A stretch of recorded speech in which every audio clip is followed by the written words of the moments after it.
Хлыбзиақәа ҳтелехәаԥшцәа, зеижәтәи шықәсаз ҳажәлар арыцҳара ду рхыргеит. Уи аҭоурых аҿы амҳаџьырра ҳәа ҳашьҭоуп. Ари атема алацәажәараз уаха астудиахь дааҳаԥхьеит аҭоурыхҭҵаара адыррақәа рдоктор Ҭемураз Ачыгәба. Ҭемураз Алиеиԥа, бзиала шәаабеит.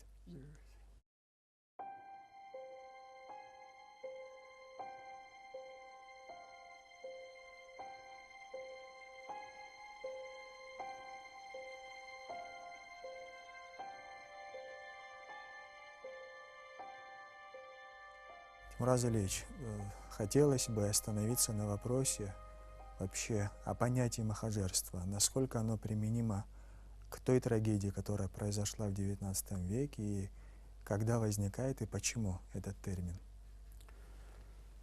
Что касается махаджирства, к сожалению, так принято в нашей историографии. Тех людей, которые оказались за пределами своей родины в XIX веке, их называют махаджирами. Но дело в том, что само слово махаджири идет от арабского и означает эмиграцию, выселение. И вот на самом деле данный термин никакого отношения не имеет к паломничеству, которое известно как хадж. Люди отсюда бежали для спасения жизни, чести и достоинства. Так что они на хадж, в таком понимании, они никуда не уезжали. Но вместе с тем, я бы, например, если была бы моя воля, я бы не стал бы применять слово махаджири, чтобы не ввести в заблуждение читателей, слушателей. Я бы ввел слово депортация. Как это написано в постановлении, которое было принято Народным собранием, парламентом Республики Абхазия еще 15 октября 1997 года. Кто занимался изучением данной проблематики? Насколько этот вопрос разработан? И есть ли, как вы думаете, еще документы, которые хранятся в архивах под грифом «секретно»? Ну, необходимо подчеркнуть, что, во-первых, источников очень много. Они как архивные материалы, так и материалы прессы. И то, тем более, на разных языках. Например, на русском языке очень много источников. На грузинском языке есть, на турецком языке есть, на других языках, на английском языке есть. Ну, дело в том, что вот мы, например, ну так скажем, историки, этнографы советского и постсоветского периода, времени или стран, вернее, если так сказать, мы плохо знаем источники турецкие. А там очень много материалов, особенно в последнее время, выявляются, ну, тем более, что люди, значит, переезжали туда и там фиксировали. И, кстати, очень скрупулезно относились ко всем материалам, ко всей информации, которые шли и о махаджирстве, и в целом о тех событиях, которые происходили тогда. Ну, конечно, многие занимались еще до революционного периода.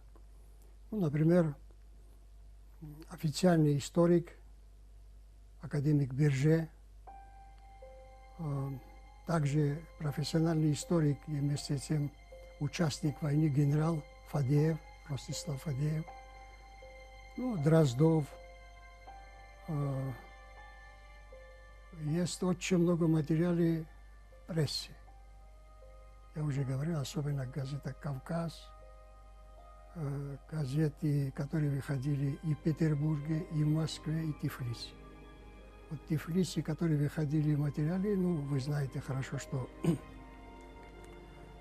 там находилось наместничество Кавказа, и все материалы собирались там. Есть очень интересные материалы на грузинском языке в разных газетах: Дроеба, Иверия, Муамбе и так далее, и так далее. Что касается наших абхазских ученых, конечно, большую работу провели наши ученые, потому что это трагедия Истра, самая такая страшная трагедия, которая случилась в истории нашего народа. Ну, есть хорошие материалы, хорошие исследования у Басария, есть у Кудрявцева, есть Фадеева и, конечно, Георгия Алексеевича Дзидзария. Это фундаментальный труд махаджирства и проблем истории Абхазии XIX столетия. Таких капитальных трудов, что касается депортации абхазов, еще никто не написал. Конечно, есть хорошие труды у Станислава Лакобы, Руслана Гожба и многих наших историков. Но вместе с тем необходимо подчеркнуть, что в целом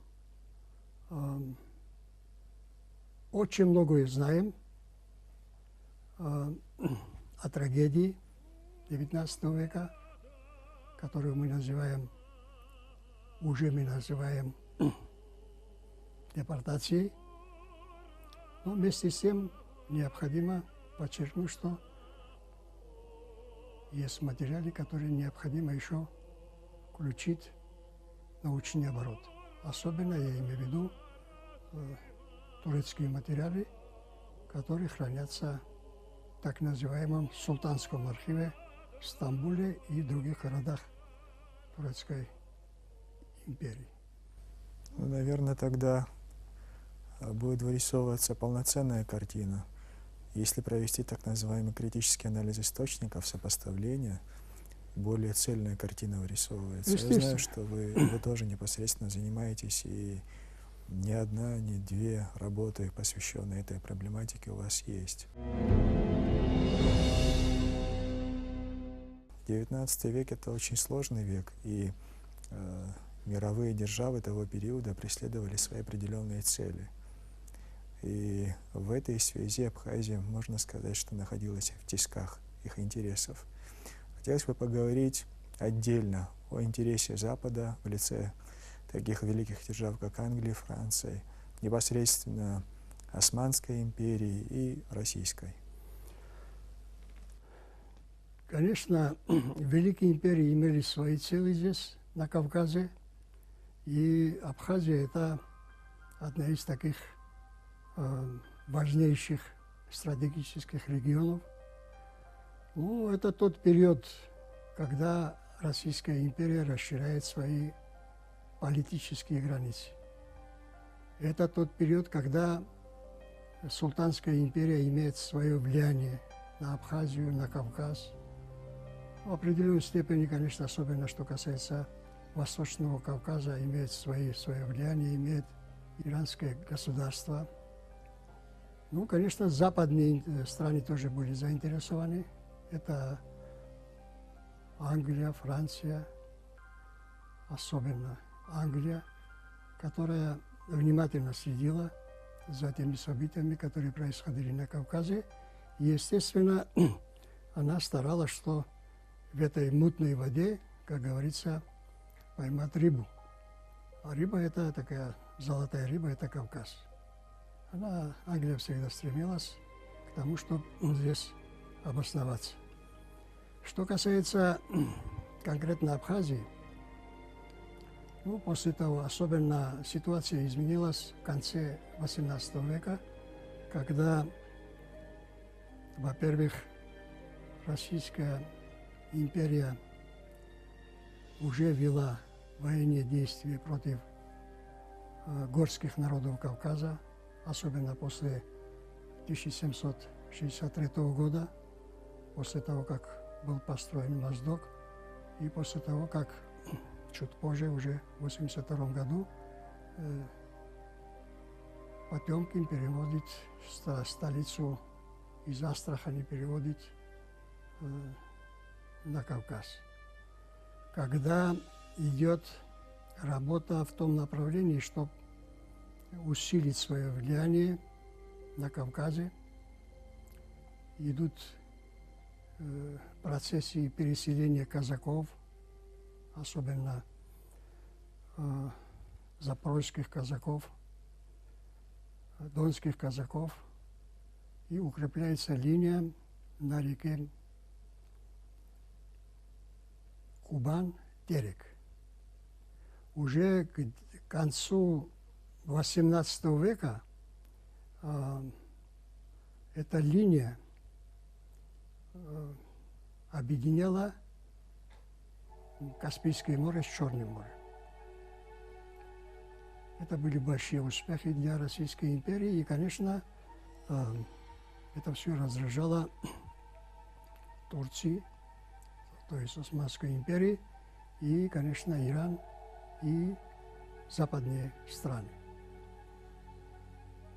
Ну, так получилось, что в конце XVIII века у нас появился очень талантливый, очень сильный правитель Келешби Чачба, который фактически с 80-х годов XVIII века до того периода, пока он был жив, до 8-го года, до 2 мая 8-го года, пока его не убили, он проводил самостоятельную внешнюю политику.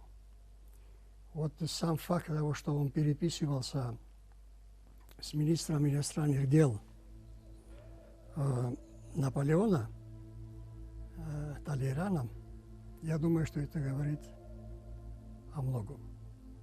Необходимо подчеркнуть, что вот документ, который был подписан в 1983 году, Георгиевский трактат, там был такой пункт, дополнительное приложение, где говорилось о том, что Екатерина II, императрица России, будет помогать, в документе было так сказано, Картли Кахети, что вернут те территории, которые были когда-то присвоены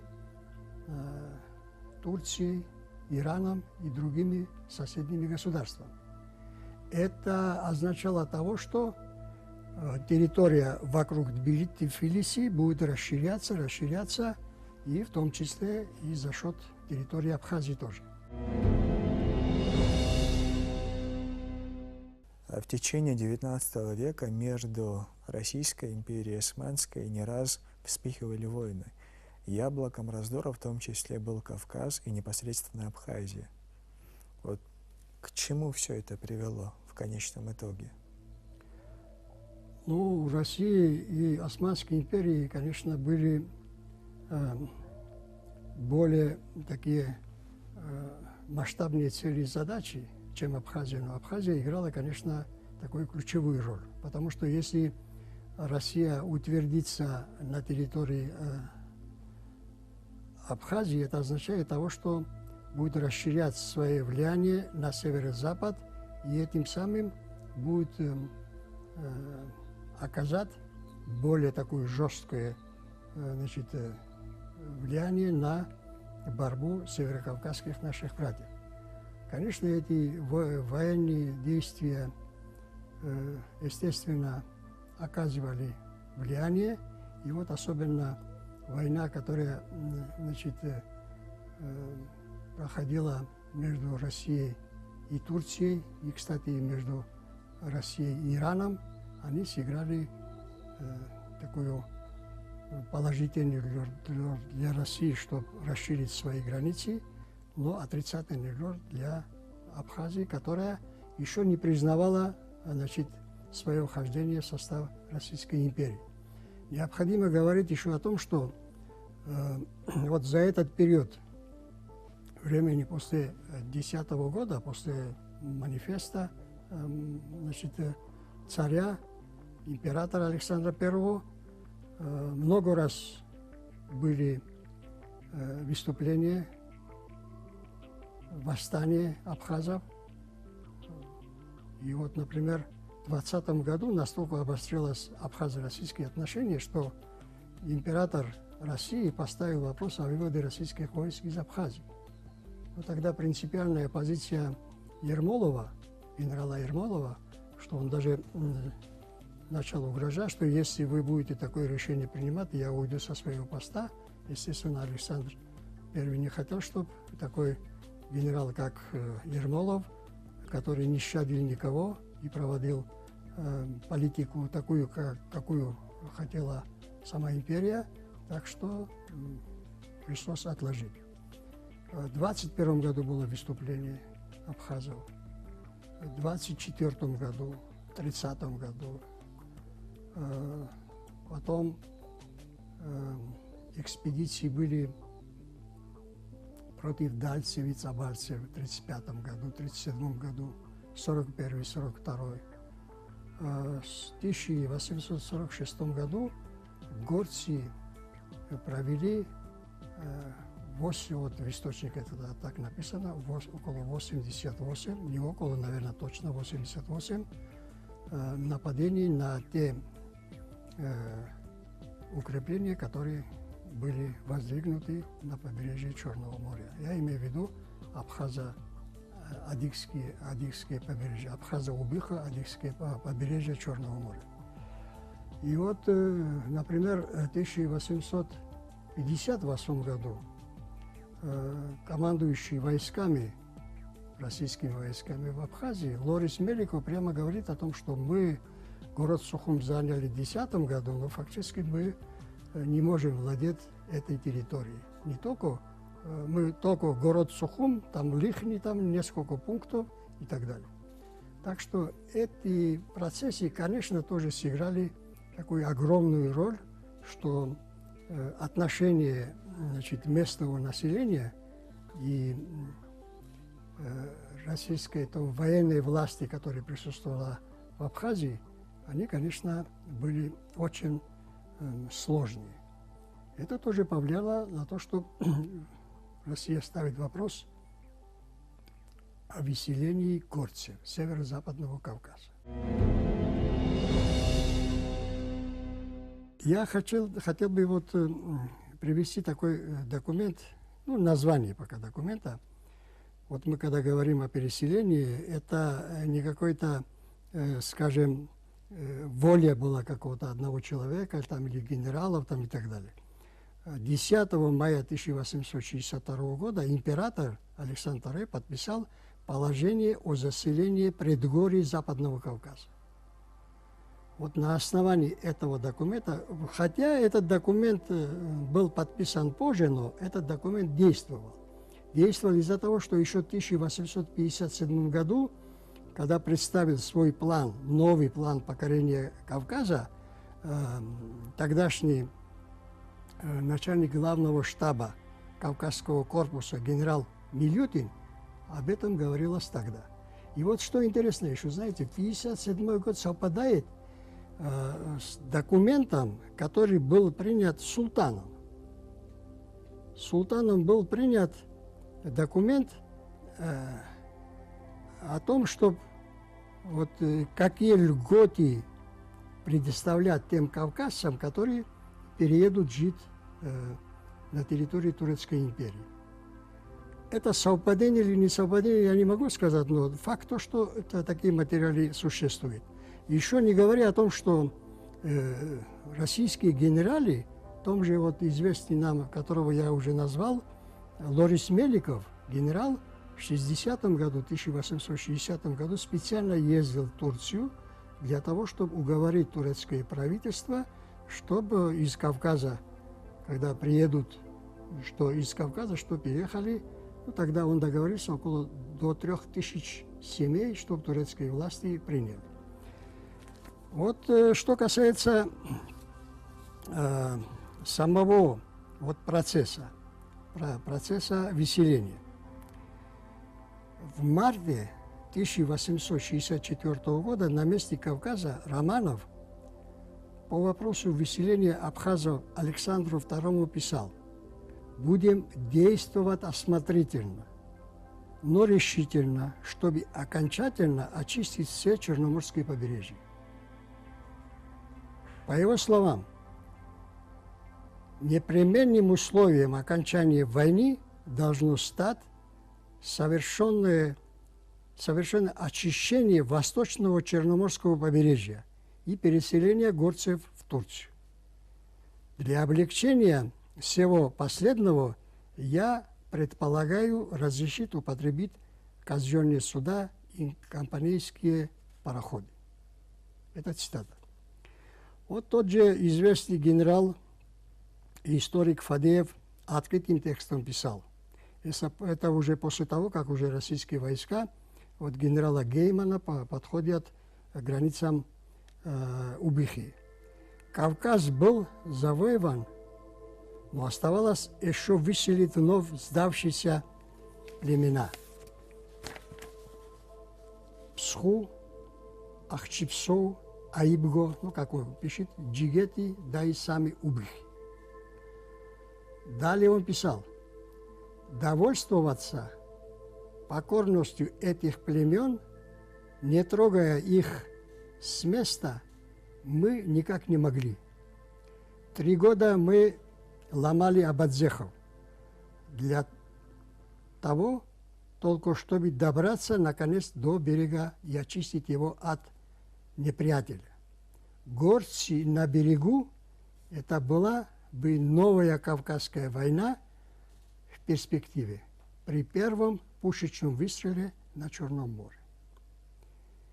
Это характеризует вот ту политику, которая была проведена. Вот что касается кутайский генерал-губернатор Святополк Мирский, что писал.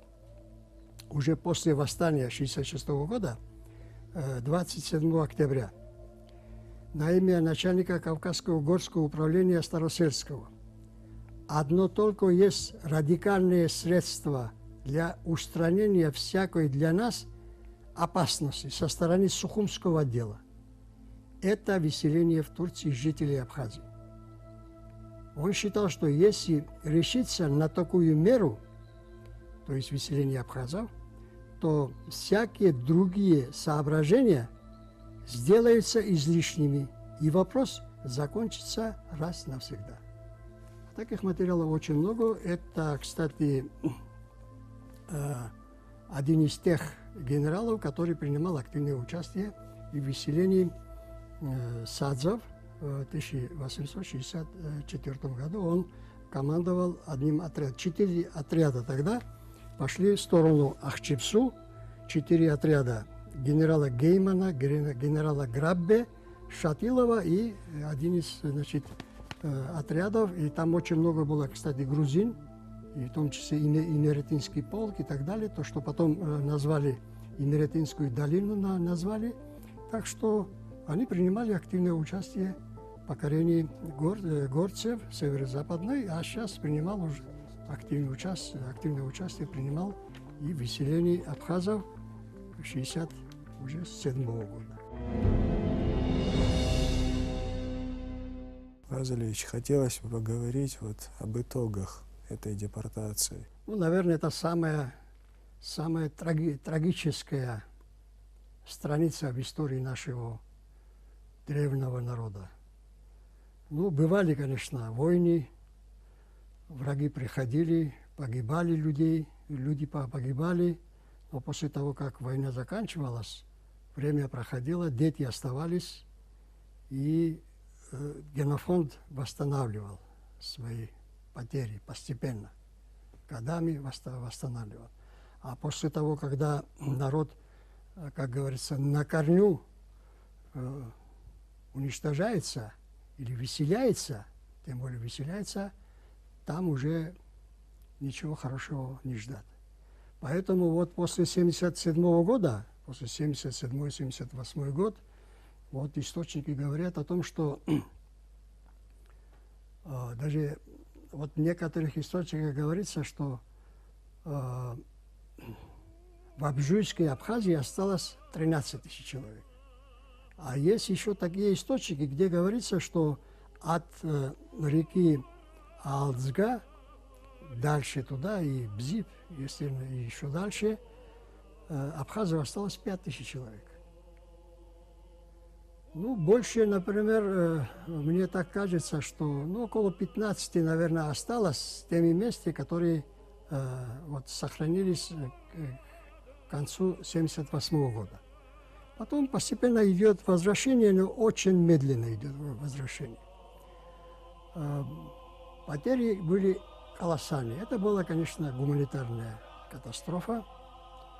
Я, например, вот в истории народов таких очень редко встретишь. Это наши братья, убыхи полностью были высланы. Есть где-то в источниках, что 40 человек остались от 75 тысяч человек.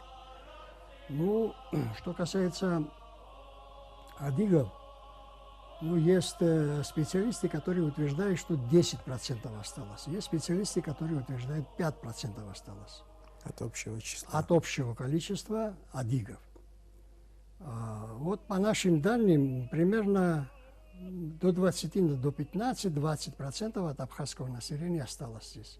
И вместе с теми, которые проживали в юго-восточной части Абхазии, вместе с самужаканскими абхазами. Тогда они были абхазами, их махаджирство не тронуло из-за того, что там, вот особенно в 1977 году, из-за того, что там стояли российские войска, и они, естественно, не могли принимать никакое участие в тех событиях, которые происходили, в том числе между абхазским населением и российскими войсками, и турецкими войсками, тем более.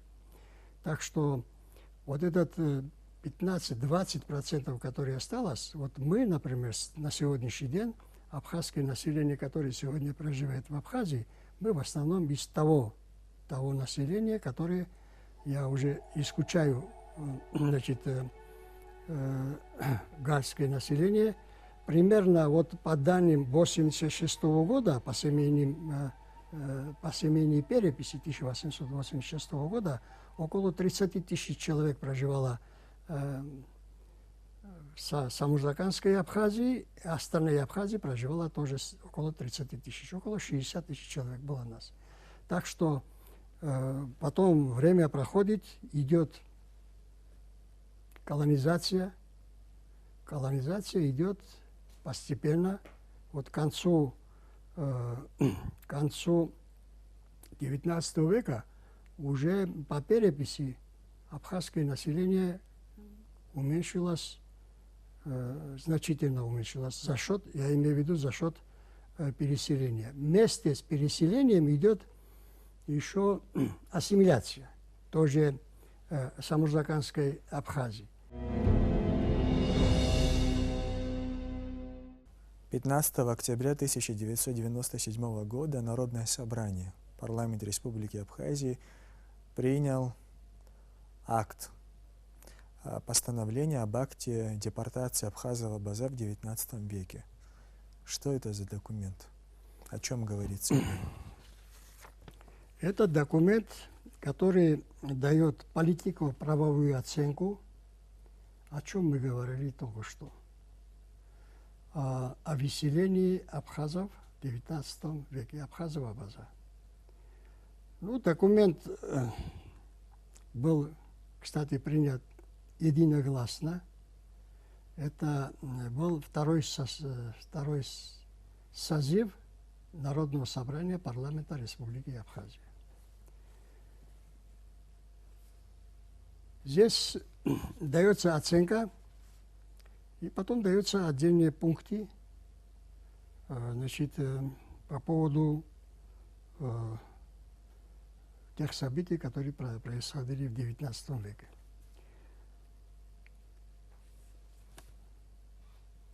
Колониальная политика Российской империи в годы русско-кавказской войны 1817-64 годов и последующие периоды нанесла абхазскому Абаза народу, его генофонду, непоправимый урон. За участие в борьбе за свободу и независимость своей страны часть этноса была физически истреблена, 80% из уцелевшего было изгнано в Османскую империю. Я полностью зачитывать этот текст не буду, конечно, но здесь у меня и на сегодняшний день, я думаю, что очень актуальный пункт. Этот пункт касается к тому, что парламент Республики Абхазия признал, согласно Конвенции Генеральной Ассамблеи Организации Объединенных Наций от 28 июля 1951 года, депортированных абхазов и абазов в XIX веке беженцами. Это говорит о том, что беженцы, здесь срок давности не действует. Правда, документ Организации Объединенных Наций принимает в 1951 году, но она имеет силу и на предыдущие периоды, которые совершались до этого. И что интересно, дальше, если, например, они беженцами, но их-то сегодня нет, но есть потомки. Что касается потомков, признать незыблемым право добровольного и беспрепятственного возвращения потомков, депортированных в XIX веке абхазов и абаза, на их историческую родину.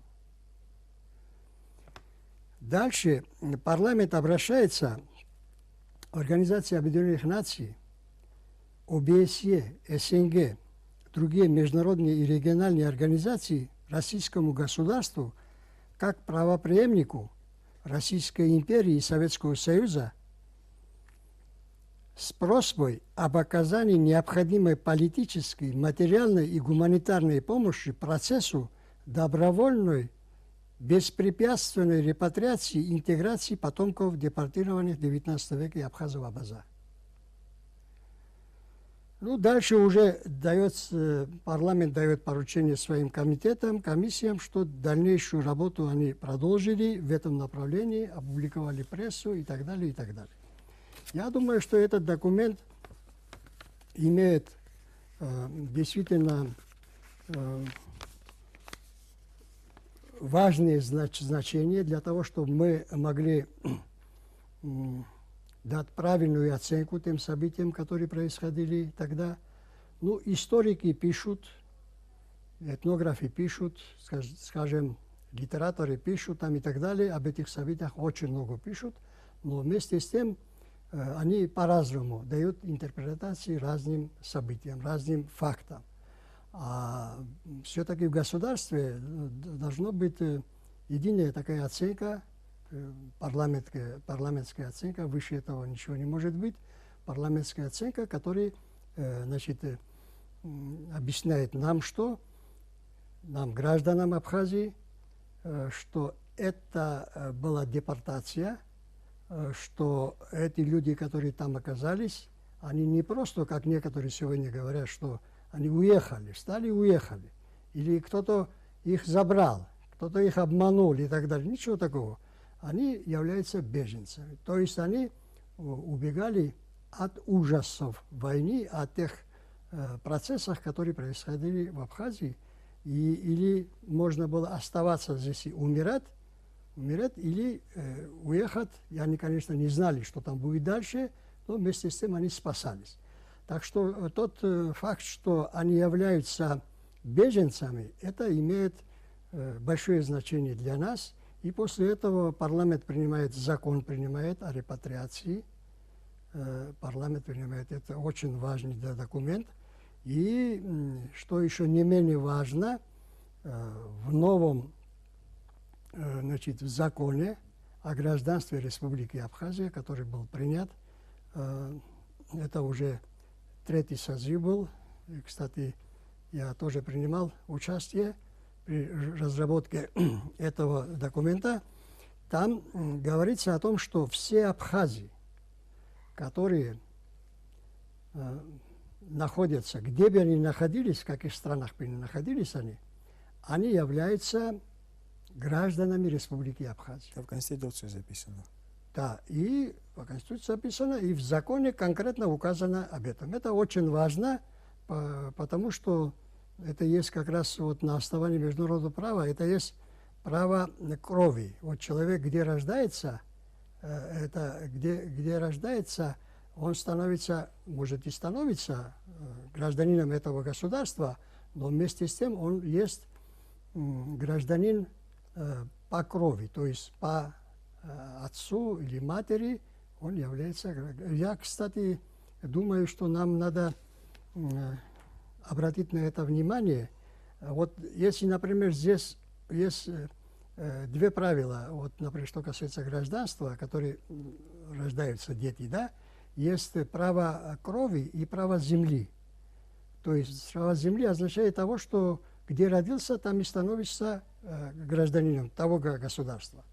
А вот у нас, вот если в этом отношении у нас работает право крови, что касается абхазов, которые разбросаны по всему миру, около 50 и больше стран, и больше всех они проживают в Турецкой Республике, они являются гражданами Абхазии, то по отношению других граждан, которые приезжают сюда, которые рожают своих детей, эти дети становятся тоже гражданами Республики Абхазия. Хотя мы могли бы внести туда изменения по поводу того, что мы уже это знаем, что это значит для Абхазии, которые люди приезжают сюда, они вначале приезжают, живут здесь, а потом, когда время проходит, они оглядываются направо-налево и говорят, это уже было, мы уже прошли, откуда абхазы появились на этой земле.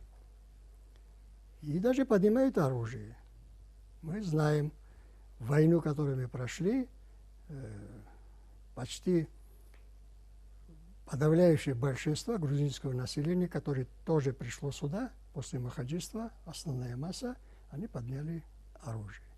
Так что в этом отношении, я думаю, это тоже продолжение вот той страшной, значит, политики, которая была совершена в XIX веке. Если, например, в Абхазии, сегодня мы когда говорим о сохранении нашего народа, нашего этноса, нашего языка, нашей традиции и так далее, во многом зависит от компактного проживания абхаза. Если компактное население будет абхазское население, если мы будем правильную политику проводить, демографическую политику и в том числе политику репатриации, репатриацию мы должны проводить и вместе с тем обратиться, вот как в постановлении написано, обратиться к другим странам, в том числе Организация Объединенных Наций, УВКБ, Управление по, значит, Верховного комиссариата по делам беженцев, чтобы они оказали нам помощь в возвращении наших братьев. Если у нас будет компактное население, если у нас будет хоть 300 тысяч абхазов на территории Абхазии, я уверяю Джамбул, что у нас войны уже не будет с Грузией. Грузия прекратит свои претензии по отношению к территории Абхазии. Когда видишь, что абхазов мало, абхазов очень мало, можно их где-то притеснить, оттеснить и занять эту землю. Так что это тоже отголоски, как говорится, той значит, истории, которую мы называем депортацию абхазов. Спасибо, Тимур Азалиевич. Я знаю, вы непосредственно занимаетесь изучением данной проблематики. Желаю успехов вам дальнейших. Спасибо. Выражаю благодарность за нашу беседу. Спасибо. Телехопштра, Ацхалпха, Филат, Абзерас.